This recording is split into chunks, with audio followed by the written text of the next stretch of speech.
Assalamualaikum warahmatullahi wabarakatuh. Alhamdulillahi rabbil alamin.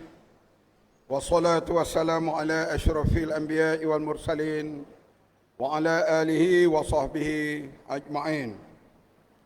Saudara pengacara majlis yang amat berhormat Datuk Seri Anwar Ibrahim, Perdana Menteri Malaysia. Yang amat berhormat Datuk Seri Syarani bin Muhammad, Menteri Besar Negeri Perak. Yang berbahagia Datuk Dr. Zulkifli bin Muhammad, Ketua Pengarah Perkhidmatan Awam. Yang berhormat Tuan Chan Fung Hin, Timbalan Menteri Pertanian dan Keterjaminan Makanan. Yang berhormat Datuk Muhammad Zulkifli Harun, Pengerusi Jawatan Kuasa Pembangunan Luar Bandar, Peladang Pertanian dan Industri Makanan Negeri Perak.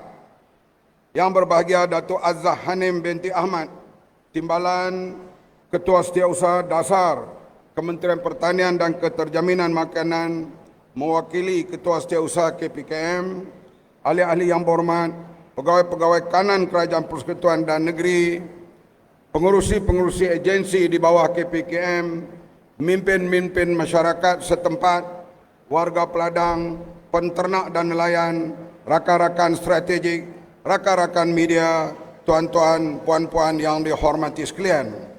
Untuk pengetahuan Perdana Menteri, kehadiran hari ini melebihi target. Ini menunjukkan popularnya Perdana Menteri kita sekarang ini. Alhamdulillah, bersyukur kita kehadrat Ilahi kerana dengan limpah kurnianya dapat kita bersama-sama dalam Majlis Sentuhan Agromadani peringkat negeri Perak yang dianjurkan oleh Kementerian Pertanian dan Keterjaminan Makanan dengan kerjasama Kerajaan Negeri Perak Darul Ridwan. Terlebih dahulu saya ingin menzahirkan ucapan tahniah terima kasih yang tidak terhingga kepada Yang Amat Berhormat Perdana Menteri kerana sudi melampangkan masa untuk bersama-sama kita pada hari ini.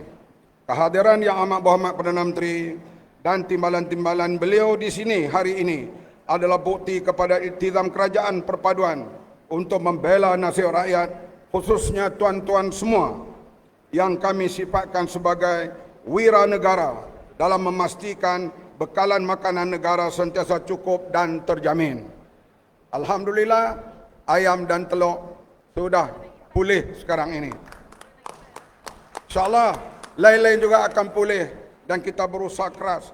Saya baru pulang daripada Amerika, daripada airport terus ke Kota Baru, daripada Kota Baru terus ke sini. Dan di sana kita bertemu dengan Menteri Pertanian. Di sana dipanggil Setiausaha Pertanian Amerika.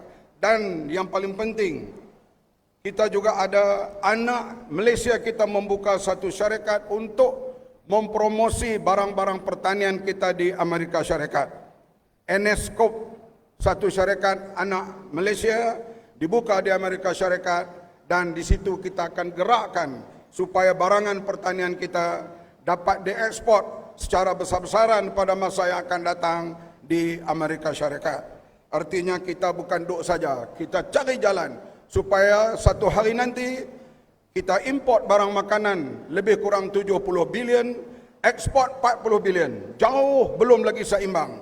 Kita akan cuba menyeimbangkan antara, terutama sekali menaikkan kadar ekspor kepada seluruh dunia sekarang dan juga pada masa yang akan datang. Ini usaha gigih perlu dilakukan oleh semua pihak, bukan pihak tertentu atau individu tertentu. Malaysia masih bergantung kepada sumber import selain daripada pengeluaran domestik dalam menjamin bekalan makanan negara. Pada masa kini, kebergantungan import beras negara 35% masih tinggi. Dalam hal ini, keputusan kerajaan India melaksanakan sekatan ekspor beras putih, bukan basmati, sejak 20 Julai yang lalu dijangka akan menyebabkan harga beras dunia terus meningkat. Senario ini tentunya memberikan kesan kepada Malaysia sekiranya kita terus bergantung kepada import beras putih. Perdana Menteri kita setelah berbincang dengan pegawai dengan kita semua, dia bersetuju misalnya meluluskan 3 bilion ringgit untuk membuat infrastruktur di Mada supaya kita dapat tanam padi 5 musim untuk 2 tahun. Mungkin ada saja tempat-tempat lain akan diusahakan sebegitu rupa sehingga kita akan capai keupayaan kita mengeluarkan beras 100% tidak lama lagi insya-Allah. Kita kena usaha, bukan duk saja. Dalam menepani situasi ini, kerajaan bertekad untuk meningkatkan pengeluaran padi negara melalui pelbagai inisiatif yang telah dan akan dilaksanakan. Kerajaan juga terus komited dalam memastikan kebajikan tuan-tuan dan puan-puan sentiasa terpelihara. Aida Kerian dan Aida Seberang Perak merupakan kawasan tanaman penting di negeri Perak yang memfokuskan kepada penanaman padi secara bersepadu. Pengeluaran padi tahun 2022 bagi kedua-dua Aida ini adalah 228,000 tan metrik yang mewakili 84% pengeluaran padi negeri Perak. Untuk maklumat yang berhormat Perdana Menteri, melalui maklum balas daripada pesawah di sini, ada beberapa isu yang sering kali dibangkitkan. Masalah pengairan sawah padi seperti kapasiti air yang tidak mencukupi, terutamanya sewaktu jadual pengairan dilaksanakan. Selain itu, sumber pembekalan air dan peruntukan pembangunan infrastruktur yang terhad turut memberi cabaran kepada pesawah di sini. Masalah pengurusan saliran tidak efisien akibat penyelenggaraan dan membersihkan saluran air Aida yang terhad. Kita cakap apa yang diadu oleh para petani. Inilah kerajaan perpaduan ini, kerajaan mandiri yang sensitif semua aduan-aduan rakyat. Ini menyebabkan berlaku kesan mendapan yang serius dan mengganggu operasi serta kecekapan pengaliran air sehingga berlakunya kejadian banjir yang menjejaskan tanaman padi. Masalah penukaran guna tanah sawah padi kepada tanaman komoditi yang berleluasa khususnya di kawasan yang mempunyai masalah pengairan. Saiz sawah padi yang diusahakan tidak ekonomik dan sukar mencapai tahap kecekapan pengeluaran menyebabkan pendapatan petani masih lagi rendah. Untuk maklumat yang amat berhormat Perdana Menteri, bagi mengatasi masalah ini, Kementerian telah pun memperkenalkan Smart Sawah Berskala Besar, Smart SBB, dan membawa teknologi ala skincan ke beberapa buah negeri. Harga belian padi perlu dikaji semula disebabkan kos pengeluaran padi semakin meningkat dari tahun ke tahun seperti harga racun yang sentiasa naik.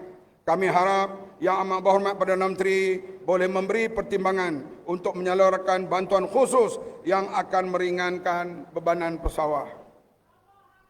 Tunggulah pengumuman nanti.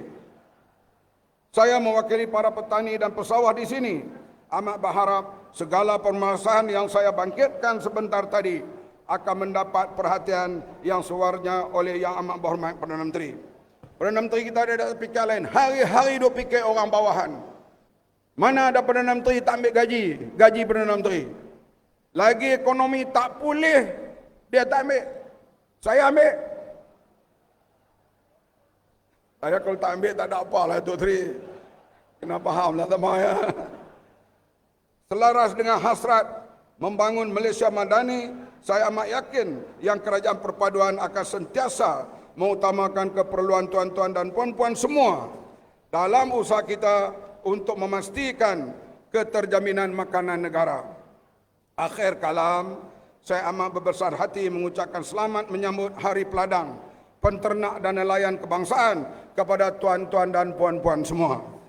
Sesungguhnya, tuan-puan merupakan barisan hadapan dalam memastikan keterjaminan makanan negara.